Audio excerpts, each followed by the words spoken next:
शाम तक इंतजार करते। ये तो आबादी की बात है जहां आदमी रहते हैं, समाज के लोग हैं, रिश्तेदार हैं। लेकिन एक ऐसी जगह है जहां कुछ भी नहीं है, वीरानी वीरानी है, क्या वहां किसी को कुछ पूछना पड़ता है? नहीं पूछना पड़ता है। इसलिए नहीं पूछना पड़ता है कि वहां कुछ था ही नहीं, उसकी मिल्कियत किसी की, वहां की मिल्कियत किसी की थी ही नहीं। बस आदम अलैहिस्सलाम के साथ भी यही वाकया पेश आया कि जिस सरजमीन पर श्रीलंका में अल्लाह ताला ने आदम अलैहिस्सलाम को भेजा, वहां कोई भी चीज नहीं थी, किसी चीज की आबादी नहीं थी। तो उस जगह का मालिक कौन होगा? आदम होगा कि कोई और होगा? आदम अलैहिस्सलाम होंगे। और श्रीलंका की सरजमीन उस वक्त भारत के अंदर, हिंदुस्तान के अंदर थी। तो इसलिए कहा जाता है आदम अलैहिस्सलाम सबसे पहला इंसान हुए जमीन का, और हिंदुस्तान का भी सबसे पहला इंसान है। इसलिए कहा जाता है हिंदुस्तान आदम अलैहिस्सलाम का।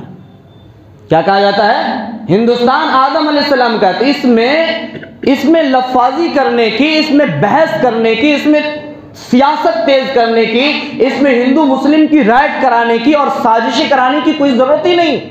इसका ताल्लुक तो इल्म से है, और ये तारीख बताती है, ये इतिहास बताता है, और ये हकीकत है। तारीख किसी का मोहताज नहीं है, क्योंकि आज के जमाने के लोग तारीख नहीं लिखते।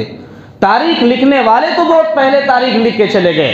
तो आदम अलैहिस्सलाम का ये मुल्क हुआ, और इसमें किसी तरह की कोई शुबा नहीं है, कोई दो राय नहीं है कि मुसलमान का मुल्क नहीं है।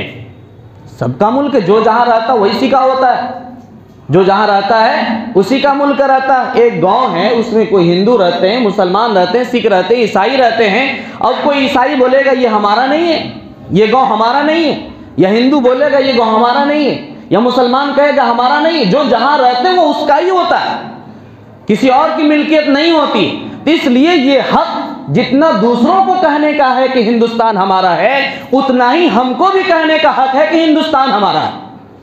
इसमें किसी तरह की कोई कंप्रोमाइज नहीं, कोई घबराने और डरने की जरूरत नहीं। ये तो अलग ऐलान कहना पड़ेगा। और अपने घर से ही आप बेदखल कर दिए जाएंगे तो आपका कुछ भी नहीं रहेगा, आपका कुछ भी नहीं रहेगा। इसलिए हर मजहब वालों को अपने घर को तस्लीम करना भी जरूरी है, और उसकी हिफाजत करना भी जरूरी है, उसकी हिफाजत